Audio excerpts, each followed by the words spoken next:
And welcome back to this month's Indie Game Radar.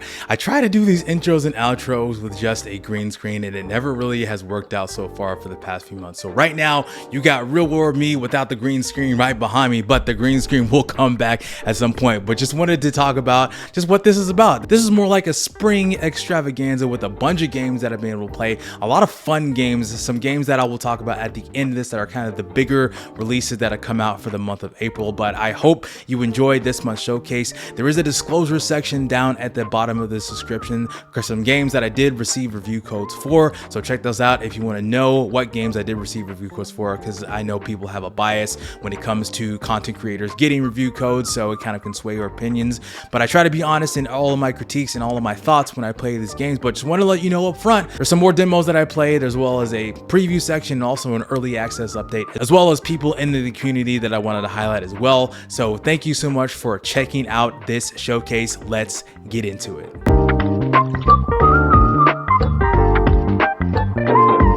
There are two games that I'm going to talk about at the end of the showcase to kind of wrap up all of my full thoughts of all the games I've played over the month of April. But I'm going to talk about three games that I've been playing over the past month. The first one I'm going to talk about is Dosa Divas. I put a full video on it on the day of release, and it has been so much fun. If you don't know what this game is about, it's basically a cooking-based RPG that deals with a lot of family dynamics, and it's really fun. You got to go check out the video to see my full thoughts on it. Just kind of recap a little bit of my thoughts on this side of it towards the end of the month. I really enjoyed the heck out of this game. I love the presentation. I love the story that was present. The combat I actually love less than the story, because the story is a lot emotional, just because I'm a dad of daughters and this deals with family dynamics between three sisters. So I think that's probably why this game really spoke to me, because of the aspect of family, trauma, kind of rebuilding communities. I love the story. It's very wholesome. The combat is solid. Don't get me wrong. I do like the combat. I'm just saying I like the story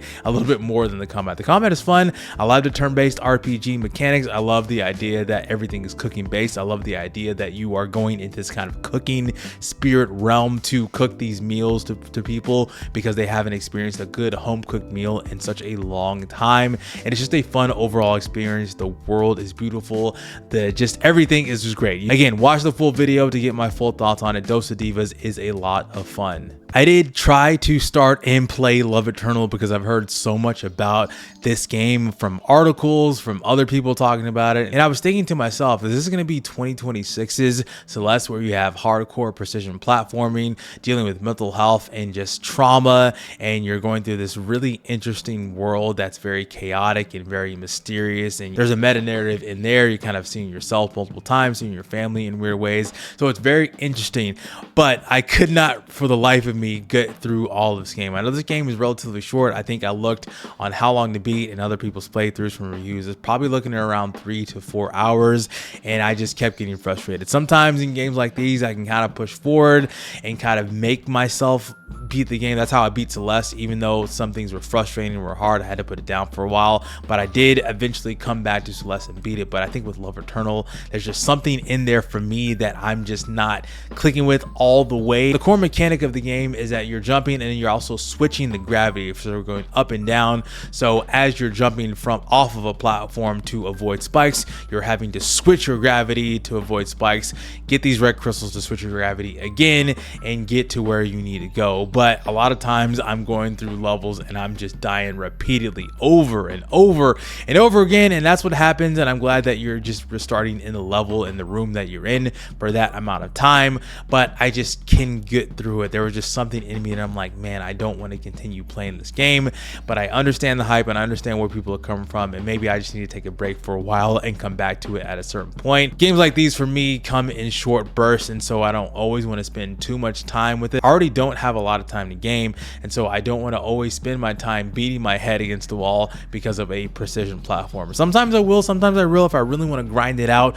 and really want to try to get past a particular section or a particular level and just put it down for the day after that. That's great as well, but sometimes I just need to step away and take a break. I think you can understand where I'm feeling with that, and if you played Celeste, you know exactly what I'm talking about, or if you played Love Eternal, you know exactly what I'm talking about. But don't get me wrong, this game looks really nice. It's really beautiful. I love the art style, and and maybe I'll go back to it at some point before the year is out and maybe kind of have more full fleshed out thoughts, and maybe I'll talk about that at some point. But for now, I'm going to take a break on Love Eternal. Now, Nullstar Solus is also a hardcore precision platformer, but it's not nearly as difficult as Love Eternal, and maybe that's just how it was built. There are multiple worlds in this game, and each level kind of ramps up from beginning to end. Earlier levels, even though you're going to a different world, are a lot easier to navigate and get through. It's very score attack or time based, because as you complete levels within a specific amount of time, you unlock different codex, which will help you unlock different skins for the ships and also help you unlock ships as well. So I do like the multiple different ships that you can unlock. The one that I've been using the most is called the Titan ship,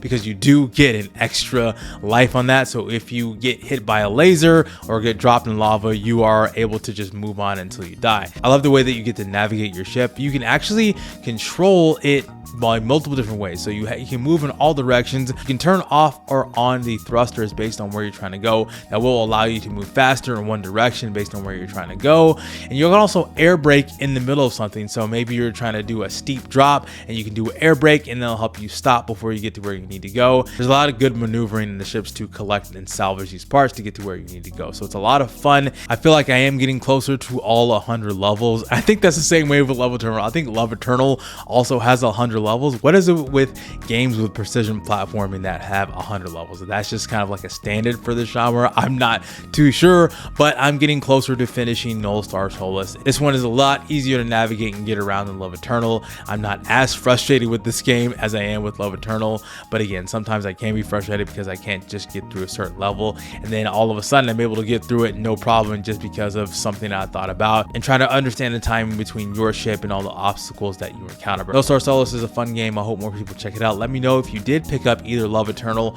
or Nullstar Solus or any other hardcore indie precision platform. But I will talk about more of the other games I played at the end of the showcase. Let's move on.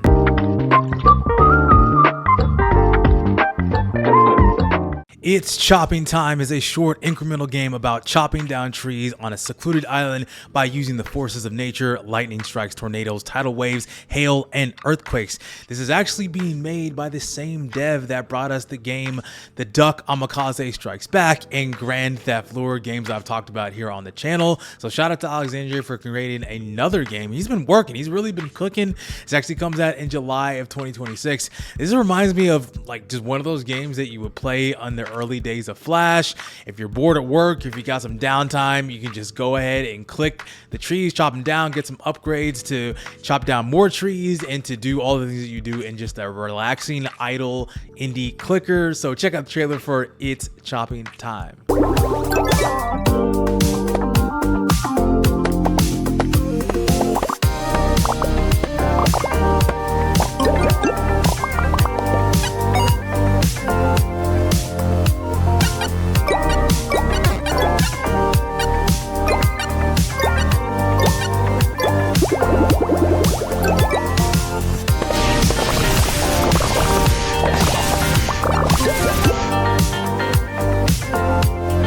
In Map, you make the maps. Become the cartographer of a small adventure crew and use proper navigation tools like a real explorer, map the environment and turn unknown islands into a hand-drawn journey toward a legendary treasure.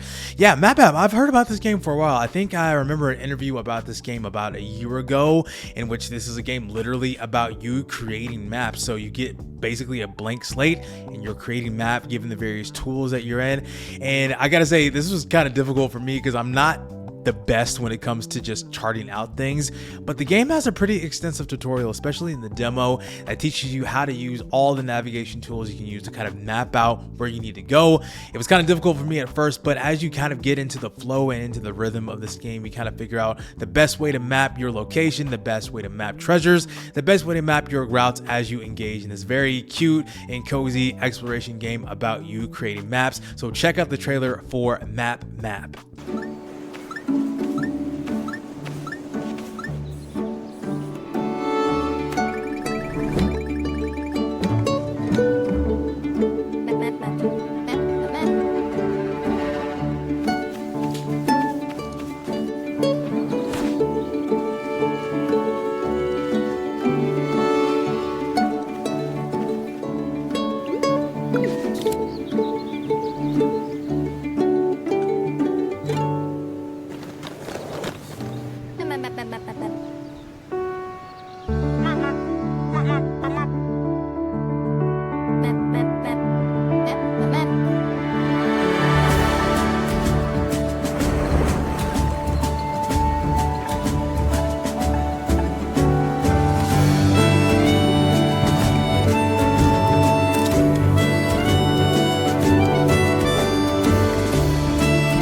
Set in the same universe as Cathedral, but with its own story and style, Cathedral Crow's Curse is an action-adventure with tight combat and focus on exploration, parry, dodge, and fight your way through numerous enemies in a rich, detailed world as you uncover the events leading up to Cathedral. I am not familiar with the original game from this dev called Cathedral, which is available right now. It's on sale at the time of this recording, so it's pretty cheap in its own right, but this is kind of a prequel to the game Cathedral, where you're just jumping around in a bunch of different levels. But this is more like an action Metroidvania with Souls-like mechanics where you parry and dodge your way through a bunch of different enemies. I love the art style of this. I love the kind of freedom of movement and exploration they have going on, and kind of the dark, gritty atmosphere of this world of Cathedral Crow's Curse. So the demo is available. The game comes out sometime in 2026. No exact month so far, but it is set to come out this year. Check out the trailer for Cathedral Crow's Curse.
Explore a mysterious and wonderful world in Mysalia Echoes of the Past, a 3D Metroidvania.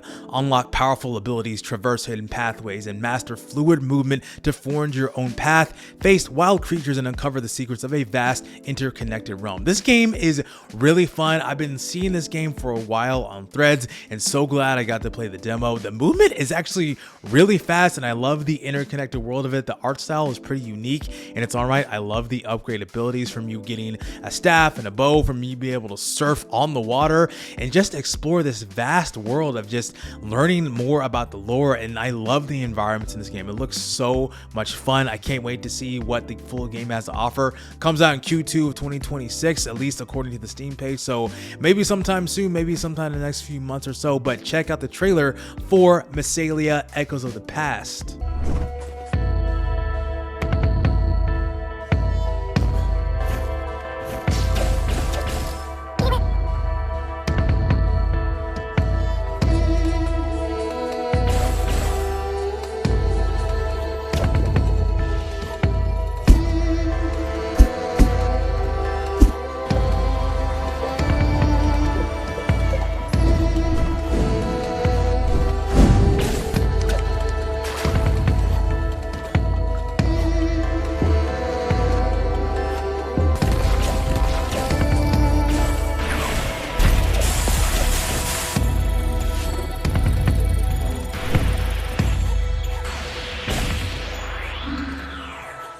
In this breathtaking platform adventure, explore a vast hand-drawn archipelago inspired by ancient fables and depicted in classic frame-by-frame animation, and defeat a mysterious deity. This is the eternal life of Goldman.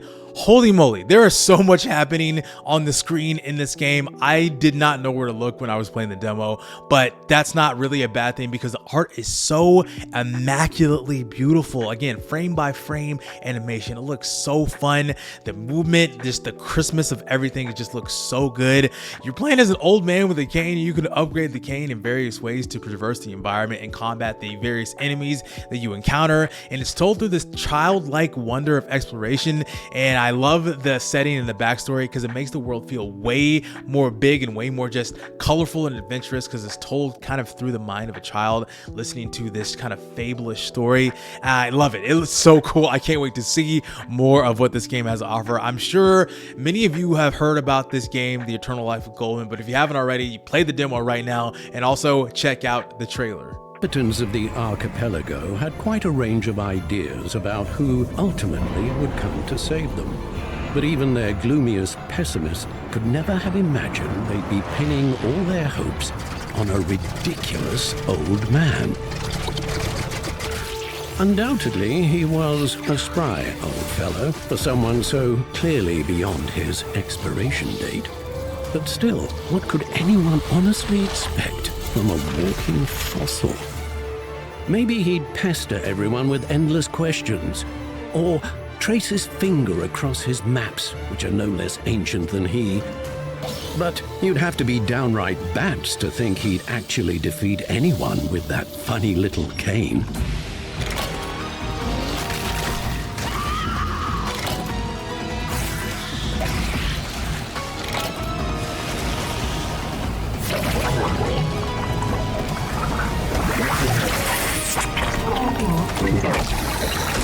Of course, one can blindly hope that certain creatures might rather choose to withdraw, if only out of immense respect for the age-old wisdom of the venerable reanimated museum exhibit.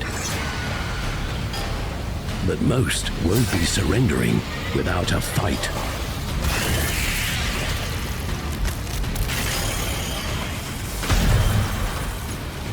On the other hand, isn't that how every ancient geezer recounts the story of his life? Dramatic, fantastic, as if every trivial excursion were transformed into a series of trials, and every new day brought inevitable pain. And were this life eternal, there would be no end to the suffering. It's true what they say. Some people get so old, they simply forget to die.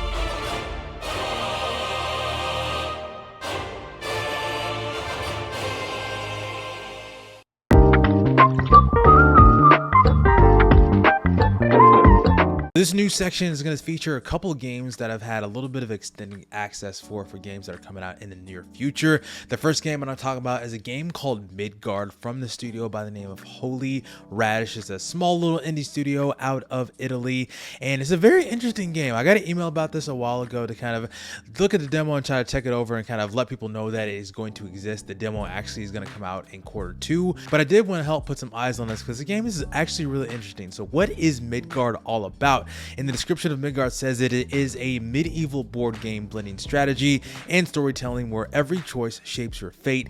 It is solo turn-based city builder where you play through cards as a medieval administrator. The game features 3 chapters that will eventually tell a moral. So there's a hidden meta narrative within the game. What really sells this game initially from the outset is the art style. I think the art style is really gorgeous, from all of the city building to the cards themselves. The card art looks amazing. I love it when card games have really good art. I like really good card art, especially when that is kind of your main game mechanic where you're using cards as things that you're playing throughout the game. I love it when cards just look really good. So, and not to mention just the environment in the area that you're in, and just this kind of board game which is kind of hidden within like this own suitcase. It kind of leads more into the meta narrative of the game, so you have to discover that for yourself as the game progresses. The demo itself, at least the build that I played, is only going to have 1 of 3 chapters, so there'll be more to tell when the game releases later on this year. But what is the gameplay all about? What are you actually doing? So as the game suggests, it is a city building resource management type of game. If you've ever played games like Settlers of Catan,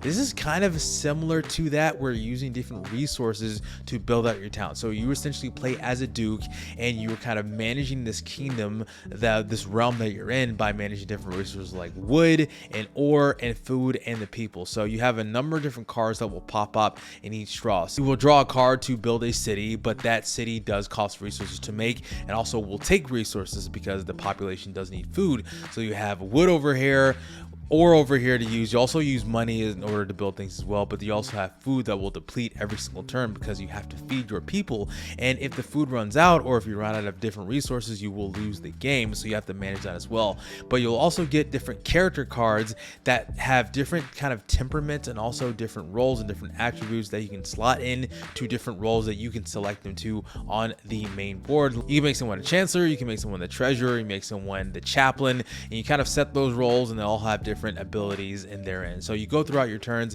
getting cards, using your resources, building up, maybe saving resources, and every now and again in every few turns an event will happen. Like something will pop up over on the left side of the screen, like a little box will kind of pop up and will shine. So for instance, there'll be a troll in the woods and people will be afraid of it, and you can either do one of two choices. You can either appease it, or you can either try to kill it or fortify your defenses. That will increase or decrease the amount of resources you get. Maybe you'll lose wood, or maybe you'll gain wood, maybe you'll lose ore or gain ore. There's a number of different resources, like I said, from wood to ore. There's also happiness. Happiness is also tied to how you win or lose in your kingdom. So if you run out of food, you'll lose. If your happiness gets low, you will also lose, because the people will kind of rebel against you. There's also be a number of different things that will pop up. You'll get certain letters from the different royals that will be popping up in your kingdom, kind of asking you to look out for this particular person as they visit your kingdom as well. So it's a very interesting board game. There's also multiple different seasons that you go through, and that will also increase and decrease the amount of resources that you get as well. Like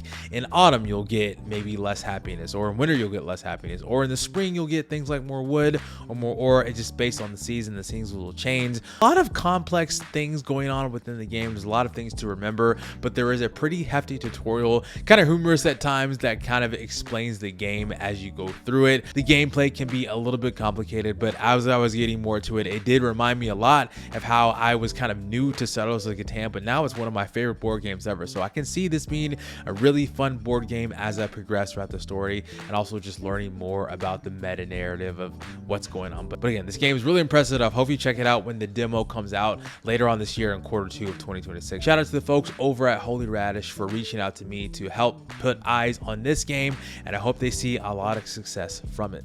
I've talked a little bit about Dead as Disco on the channel, and oh boy, this game is incredible. I know there is a public demo out right now, but the version that I got to play had a little bit more content added onto it. And what was that extra content? Well, I actually got to face a couple of the bosses. I remember when I played the demo initially, I was like, man, there was a huge boss tease at the end of this, especially when you're in the Hemlock stage. But you did get to fight the boss Hemlock, and then you also get to fight another boss by the name of Aurora, which is basically a K-pop superstar, and this is so much fun. If you have not heard of Dead as Disco, the description says it's a martial arts meets music video in Dead as Disco, a neon-drenched beat 'em up where every punch, kick, and combo syncs to the music. Join Charlie Disco on a quest to confront the villainous idols and reunite the band. It is so much fun. Someone in my comments recently told me that this game reminds me a lot of Sifu mixed with Hi-Fi Rush, and I totally agree with that. This game is a lot, and it's got a lot of style, got a lot of flair to it,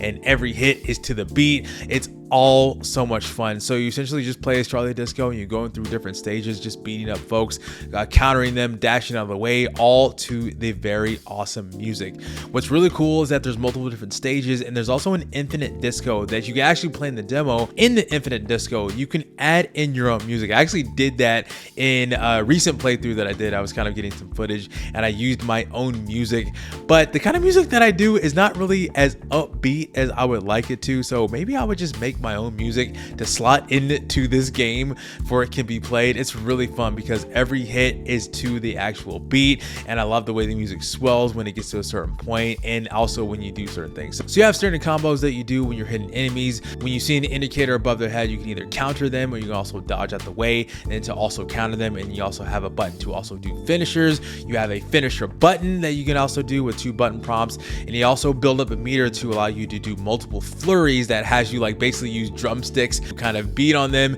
and get more rhythm and kind of increase the combo, increase the multiplier there, because it is score based as well. Trying to get the best score based on how well you perform in all of these different fights, and it's so much fun. And again, like I said, it's Uza style. This is actually going to go into early access when it comes out on May 5th, but when it does, you will have access to other things like customizations. You'll be able to customize Charlie in any way you see fit. There'll also be more bosses added in along the way. The length of this early access period is probably going to last a year based on what the devs are saying, but it's really cool to just see this game come out. Let me know if you're going to pick up Dead as Disco when it comes out on May the 5th. I will have more to say when it does come out on release day, so be sure to tap in more when I talk more about Dead as Disco.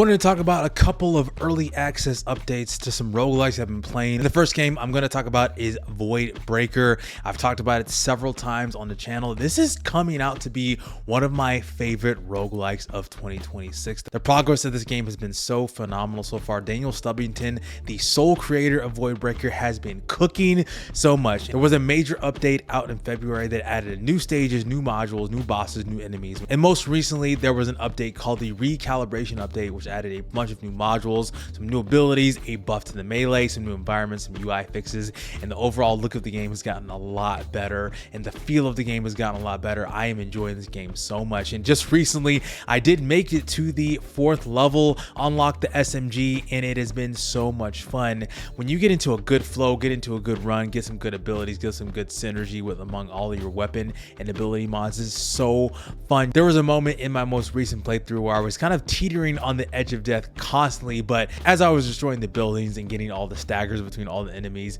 and unlocking the various modules, I kept getting more health, and it was so much fun to just really lock in, to get better with all the weapons and the modules and the abilities. It's so much fun. This game is amazing. I love the sound design incredibly, and I've talked about it so many times. I love the fact that you can just destroy everything, to literally drop the house down on these robots, to destroy them, to get ammo, to get health. And I still can't believe this game is made by one person. You really have to check out Void Breaker if you haven't already. There's also an amazing community that you can join. There's a Discord where you can talk about the lore, talk about the story, share clips if you want to. It's really fun to get in there. And so there's more updates coming. According to the roadmap right now, there's more content coming out in June, and then another suite of content coming out in the second half of 2025.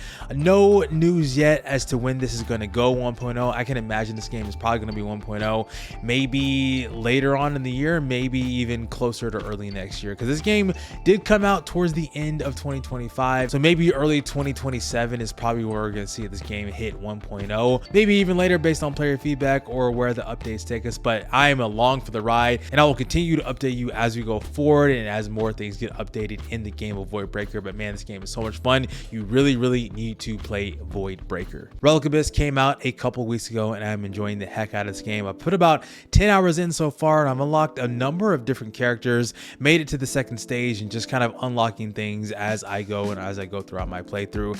I was kind of skeptical at first when I started playing the game, because it was a lot harder trying to get into the flow of the combat as I was going through. As I kind of figured out how to upgrade things, how to go through the flow of combat, maybe time my dashes a little bit better, kind of understand enemy patterns and movements. But the enemies can be a little bit hard, especially when they start spamming some AoE attacks. In the first level, there's a bunch of boars that kind of have the same directional attack, and they go all over the place. The mini bosses get a little bit crazy. If you're not synergizing weapons and synergizing your abilities right, you can kind of get wasted pretty easily. There are many times where I've died probably within the first 5 minutes or so, just because I didn't really set my run right, or maybe just something happened where the enemies are kind of overwhelming me, or I just got kind of like bad RNG in terms of what I was getting in the upgrades. But this game is still a lot of fun. I am enjoying the Vampire Survivors like style of combat. The art style is really fun. I love these in-between segments between each character. There's a lot of humor, a lot of fun dialogue as you're interacting with new adventures and old adventures, as they're coming back from the abyss,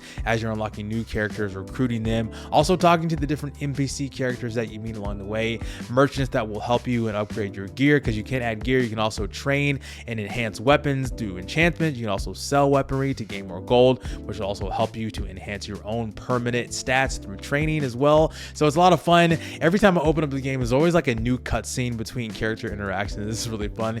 Each person has their own distinct personalities. You can also talk to each character in your party before you switch to them to kind of understand where their stats are, because there are upgrades that you can increase these certain amount of stats, and you kind of want to stick to that. Something that I need to do more of is kind of understand how to upgrade each character based on their ability. Each character has a basic attack, and they also have kind of a suite of abilities based on their specific roles: magic or healing or arrows or sword based attacks or thief based attacks with daggers and all that. And as you go forward with all the abilities, you will unlock them as you see fit, and you will also gain relics that you can upgrade as well. There'll be attack based relics or utility based relics that will increase things like crit or healing or more damage or the way your abilities works. There's a pretty wide array of relics, and so most of the time, especially when I was first starting out, is just choosing more of the attack based relics, because as you grow in power and as you get more attacks and as you get more attack based relics, the screen really does fill up with a lot of stuff. stuff, but it does allow you to hit things a lot faster. And I'm enjoying my time. Like I said, I put about 10 hours into it and I'm enjoying it. And there's not a whole lot of updates so far. A couple of minor bugs and tweaks here. We are literally just in the beginning stages of Relic Abyss. And the game is slated to be in early access for about a year. So we're going to be in it for the long haul. Like with Boy Breaker, I will continually check in with Relic Abyss and to see how the progress has been and update you whenever the time comes where there is a major update, maybe a new character, maybe some new stages, and maybe some more story contests to see how this game develops. I am here for it. I'm along for the ride. I can't wait to see more of how Relic Abyss develops in the future, and I'm going to continue playing it.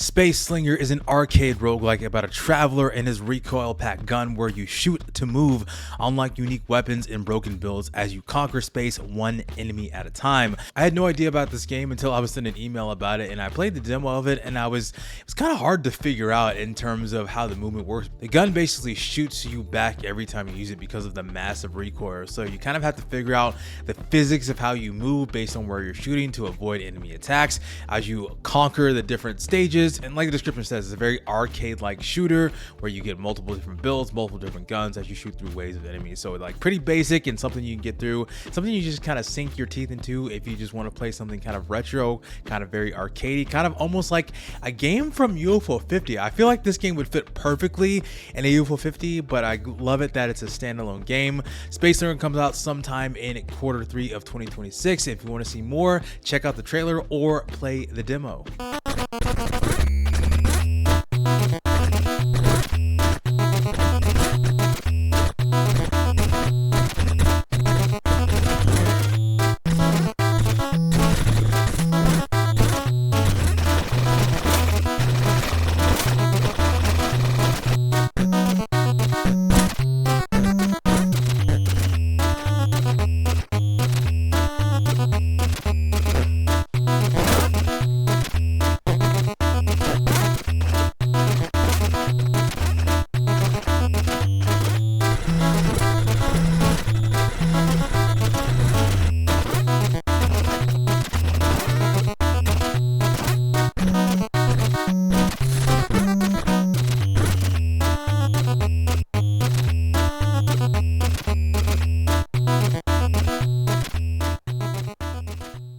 Break Nyx's curse and guide humanity's rebirth in this top-down 2.5D action RPG from the creators of Crosscode.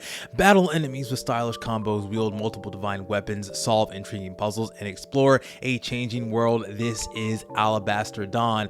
I actually played this on a recent stream that I did after the III showcase wrapped up, and this game looks immaculate. I did not play Crosscode, but I heard a lot of people talk how great Crosscode is, and the developers of Radical Fish are doing it again with Alabaster Dawn. The world looks amazing. It just looks so vibrant and beautiful, and the sprite work is incredible. Not to mention the combat and the puzzle solving is fun and intuitive and just fun to play. So overall, just a great looking game. I love this kind of 2.5D action style of gameplay. It's enjoyable. I love the demo a lot. The lore is very intriguing as well, and I can't wait to see what more this game has to offer. This game actually comes out on May the 7th, so in about a week or so it's not too far away from where we're at. So I'm looking forward to see what more of Alabaster Dawn brings us. Check out the trailer for it right now.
The universe is yours. Spacecraft is an online space exploration and building game. Explore a vast galaxy of solar systems and planets, mine and craft resources, design and build ships, automate planetary bases, and interplanetary logistics, trade, and cooperate. This is probably what No Man's Sky was going for initially until it didn't come out the way it was, but then it wound up becoming exactly what Spacecraft is doing, and maybe a little bit different. I don't know the complete difference of what No Man's Sky is compared to Spacecraft. If you know, let me know in the comments below. But I played a demo of this and I got into it. It's actually pretty nice. I love it when you kind of descend onto a different planet, scan it, and mine it for its resources, and then kind of go back and trade and kind of see what you can mine and just go out into space. I love the fact that you can just control your spacecraft and go anywhere you want to. It's literally space. You can go anywhere you want and mine the different resources and discover these planets and just have fun building and customizing and do all the things you would do in a game like this. So I can't wait to see what happens in the rest of this game when it comes out. It actually comes out on May the 20th, so in a few weeks or so. So excited to see Spacecraft in its full glory. Not in its full glory because it's going to be in early access when it comes out in May 20th, but I'm excited to see what this game has to offer and then some. Check out the trailer for Spacecraft. Time to join the great galactic expansion.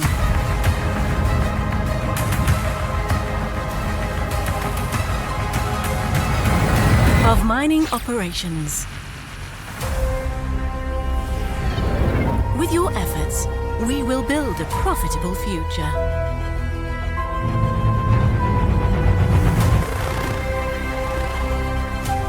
We will extend humanity's venture from one planet to another.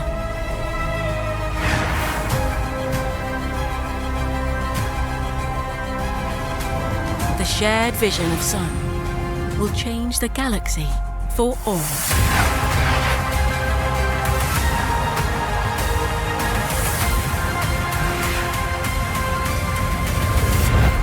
Strive to leave your mark under new stars. After quitting her dead-end job, Fiona starts on a farm and becomes the immortal herald of a dead god. Make friends, fight through horrors, and pay your debt in this nightmarish life sim RPG. This is Neverway. This actually comes to us from the pixel artist from Celeste and the music from Disaster Pieces. Got us some great music, so I am excited for this game. I've had this on my wish list for a while. Got to play the prologue, which has been out for a little bit, but a couple weeks now, so check it out if you haven't. It's a really fun and interesting RPG. I'm not someone who gets into horror games particularly because of all of the horror, and it kind of scares me a little bit because I'm kind of a chicken, but this one kind of speaks to me just a little bit, so I'm excited to see what more this game has to offer. There's multiple different resources for managing your inventory, but also managing your own emotions or your own hunger or your sleep or everything involving like the actual human experience while you're in this kind of Lovecraftian setting. So I can't wait to see more when this game comes out around Halloween time. Check out the trailer for Neverway.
I'm going to continue to say this every single month, but in the Good Game Lobby Discord, we have a Game of the Month club where for the entire month, we go through an entire game as a community and have a discussion at the end of the month, kind of talking about our experiences as we send and share messages to kind of help each other out. In the month of May, we are going to be playing Disco Elysium. If you haven't played Disco Elysium yet, now's the time to play with other people because a bunch of people are already started playing it already. I'm going to be playing it here pretty soon if I get the time, because Disco Elysium Elysium is a huge game, and I know that Zero Parades comes out here sometime soon this year, so maybe they can kind of coincide with each other and kind of get the full Zaum experience. Just want to let you know that we will be playing in the Good Game Lobby Discord, Disco Elysium, if you want to tap in, jump in right now and play this game with us. Hello everyone, I'm Rob, or Rob Name on YouTube. I'm a gamer dad that writes and creates YouTube content about games and stories formed through play. Like my gamer dad reviews, which are reviews made after I play games with Junior, my son, and I look at them through a parenting lens, but with help from Junior, with points and exclamations narrated directly by him. My personal reviews are more reflective, and I also cover personal stories I made through gaming, like the Elite Dangerous logs and themed game lists. But I also take some creative detours, like covering Dragon Ball after watching it with my son.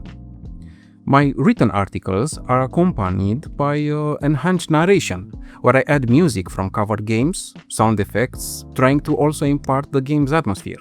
And yes, some of these also end up as full YouTube videos. Well, finally, thank you Basic Fan, Psych, for this initiative and sharing my little corner, my little creative corner. Best of luck to you ahead, and of course, game on. Bye. The next creator up is a writer by the name of Peter Monks, and he has a Substack called Late to the LAN Party. He wrote a little blurb on a read for you. He says, Late to the LAN Party is my personal blog on Substack, mostly about video games, but also whatever else interests me. I named it that because I'm always at least 5 to 10 years behind the current trend, so always catching up. And in my Substack, you'll find posts on games when I was growing up to games that I've only just gotten around to playing today. I have a real passion for learning and understanding how things work, so I often go deep into why I think game works so well, or look into history and stories behind them. I hope you enjoy, even more so because I don't charge anyone to read them, so which is awesome. And as you can see here, he has a lot of different thoughts on the games that he's talked about. You can kind of see I like these late retrospective to Super Metroid. So in a 2-part series he did there, talked about Sonic and 3 Knuckles, storytelling within Breath of the Wild, talking about sales, Christmas. So a lot of just thoughts that he has on things that he's getting into later on. I love that idea. But yeah, check out Late to the LAN Party if you want to see more of Peter's work. Thank you so much, Peter, for involving yourself in the Good Game Lobby Discord and also sharing your work online, and also allow me to share it for this video today. So the next name up is a friend of the channel and friend of the Good Game Lobby Discord by the name of Evan Moore. He wrote a little blurb that I'm gonna read to you as I kind of scroll through his Substack, and it says, "Hey folks, I'm Evan Moore and I'm a scholar of medieval literature and video game studies. You can find me on Substack at Play More, which is the name of his Substack, where I post about games and from an academic perspective. I share insights and ideas and have a good expert backing, but I don't often see a lot of times on online spaces. I post pretty rarely, so I promise that I only say something that if I think it's worth saying. I'm also pretty active in the Good Game Lobby Discord and the gaming club, so come hang out. I'm a big fan of Chike, so huge thanks for him for giving me the time. I really like the fact that this man is a scholar, an academic of video games. It even says down here that medievalist and game studies scholar Evan C. Moore posts rants inspired by student questions and whatever he finds interesting at the time. So one of his series that he does is called Class Discussions. He's only got about a few of them up right now.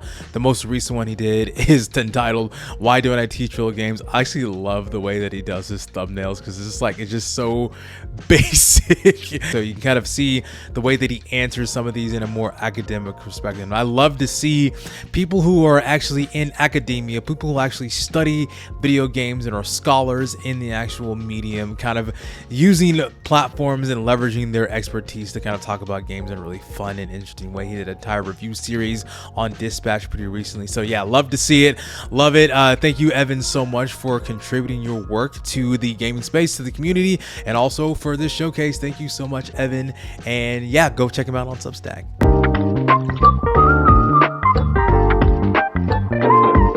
And now to close out this month's indie game radar, I want to talk about a couple of the bigger games that have been on my radar for the last couple of years, and now that they are out, I finally have thoughts now that I have played them or have been playing through them recently. So starting off with Mouse PI for Hire, this game lives up to the hype and then some. I am only a couple hours into it and I am loving every second of it. This game oozes style from that old 1930s cartoon black and white flair. It's so much fun. I love the dialogue, especially from Troy Baker, who voices Jack Pepper, the main character, and I just love this. This world is so much fun. I love all the fun and literally cheesy detective noir style dialogue where you just kind of solve mysteries. The combat itself actually is really fun. There's actually kind of two gameplay elements. You have the main FPS combat where you're picking up weapons and you're shooting enemies and trying to get through the different levels, but you also have some actual detective work where you collect clues and you talk to witnesses and you get witness statements, and then you go back to your office and you kind of pin everything on the crime board to kind of solve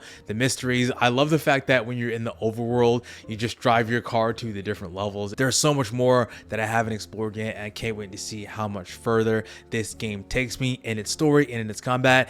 And on the combat, it is a little bit easier, at least for now. It's probably going to get harder as the game progresses, but for now, it does feel a little bit easier just because there are so much health, ammo, and armor pickups. The gunplay is just really nice and intuitive and very smooth. You can get headshots off pretty easily, and I love switching between the different weapons. I may have to up the difficulty at some point if it remains as easy as it is. The platform is kind of fun. I just recently unlocked the double jump, which the way that you unlock the double jump is actually really fun. I can't wait to see all the other abilities and weapons that I get moving forward, including the old Tommy gun, which I know is going to come at some point because I did see it in the trailers. But Mouse PI for Hire is so much fun to play. Let me know in the comments if this is a game you have been playing or you've played it already. Let me know your thoughts. No spoilers because I haven't finished the game yet, but I want to know your thoughts as to what you think about this game. This for sure has game of the year potential for me. From what I've seen, this game is probably around 12 hours or so, maybe a little bit less time depending on how much I want to do, because there's a lot of secrets to find in this game. I'm going to be playing it a lot over the next week, and I'll probably give my full thoughts at some point later on as we get into the month of May. Mouse PI for Hire is an incredible game, and I can't wait to play more of it. At the time of this very recording, I just finished Replaced a few hours ago, so I have a lot of thoughts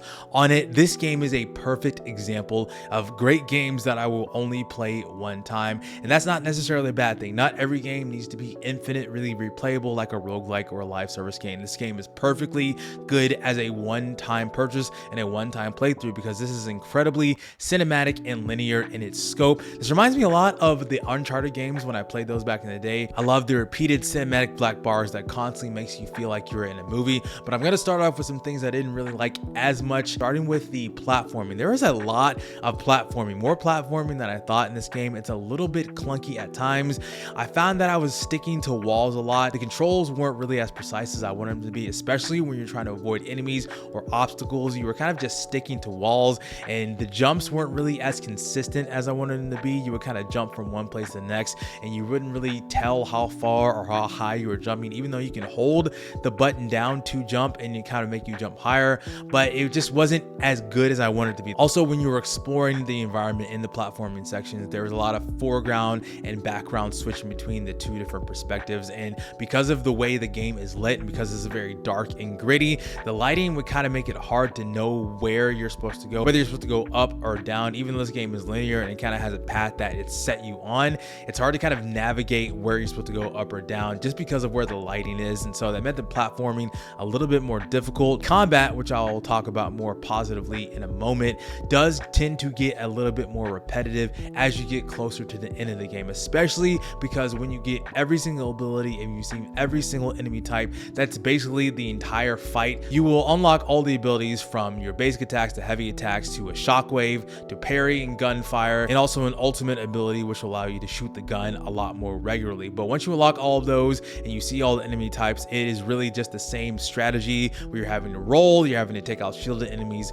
parry gun attacks, and also parry some AoE attacks that come in. So the fights tend to get pretty repetitive towards the end. There's not a whole lot of memorable boss fights. There's only really 2 major boss fights in this game, and even the final boss fight isn't really a boss fight in and of itself. It's more of like a gauntlet of enemies. Just the number of enemies increase and not really the strategy increases. But with that being said, the combat is actually really fun once you get into the flow, because when you get into flow of parrying, striking enemies, countering countering, dodging, and all that. It just feels so good, especially when you get into these execution moments where you're grabbing enemies and just shooting them down with the gun. It is so much fun to see you just take out waves of enemies in an instance, and everyone's kind of freaking out. It's like, what are you doing? And it's so much fun. So once you get into the flow of combat, even though it can kind of get repetitive and even frustrating at times, it is just really fun to do the combat. They did take their time in crafting the combat really well. It's just overall it gets a little bit repetitive towards the end, but you do have a lot of tools at your disposal to take out enemies as you see fit.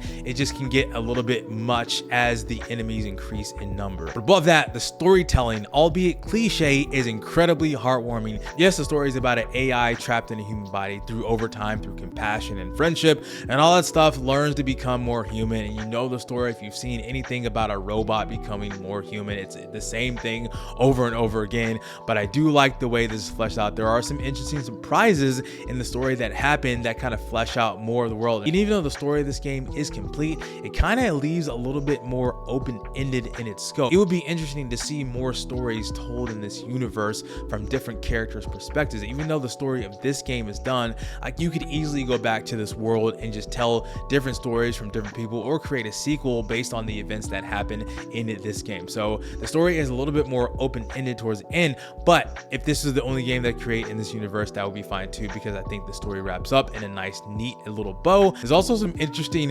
real-world elements tied into this game. So this is an alternate 1980s retro futurist society, and it literally is the definition of retro futurism, but it does ties in some actual real-world stuff. As you pick up things in your codec, you get real-world historical events like Watergate and Nixon involved and all of that, and different wars that have happened throughout American history, but tied into this retro futuristic corporation that has to deal with robots and AI and advanced technology that we would have never seen in the 1980s. The pixel art, I've already said, is amazing, and I love the way this art style look, although it does look a little bit uncanny when the camera starts to zoom in on different characters' faces. You can kind of see just the less amount of pixels that they're in there. The faces aren't really all the way there, so it's kind of weird when you see your main character or other side characters in the game kind of zoomed in. I was like, oh, I don't really see your face. You're just literally a pixel. It wasn't really meant to do that. So that's really interesting to see. I love how this world just feels lived in. There's so much life, there's so much world. You can see all the characters in the foreground and the background. There's also some cool side content like doing other side quests for other characters, or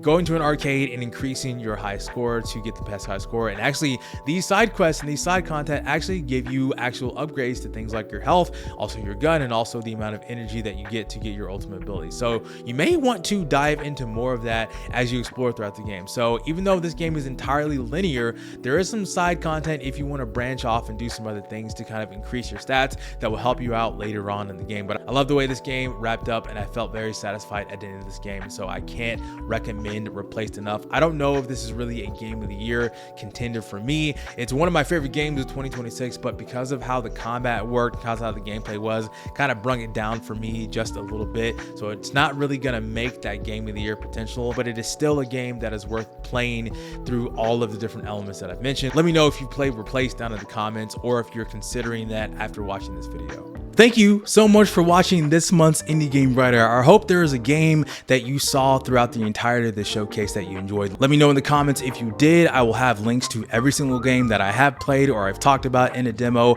and as well as the community section down below in the description below. Thank you so much to Rob Name, Peter, and Evan for providing me with your content and letting people know more about you. Please join the Good Game Mommy Discord so you can play Disco Elysium with us for the month of May. I'm not sure what the theme for the month of May is going to be, but I will think about that as I go throughout the next month. But let me know in the comments if there is a game that you want me to play or want to feature, or you can reach out to me on social media via Threads or Discord, or you can email me as well. Thank you so much for watching. My name is Chike, and I will see you on the next one. Peace out.